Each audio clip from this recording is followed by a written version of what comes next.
The coronavirus pandemic changed almost everyone's daily lives. Now researchers are trying to figure out the long-term effects on rush hour traffic. Let's connect the dots.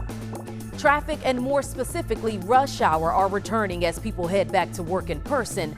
But researchers are seeing a difference. Streetlight data looked at traffic patterns in big cities. It found by March of this year, morning rush hour traffic had rebounded, but it still wasn't at pre-pandemic levels. Instead, traffic built slowly throughout the day, culminating in a big afternoon rush. Researchers have some theories about this new pattern. They think people who continue to work from home are not necessarily staying at home. They are emerging in the afternoon to head to coffee shops, on-site meetings, or simply to run errands. That can create a worse evening rush hour than its morning counterpart. All this is important to figure out as states and cities plan for the future. They need to know what projects to fund to ease traffic troubles.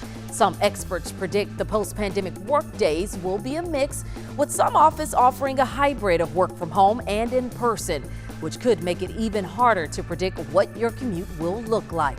Connecting the dots, I'm Tashara Parker.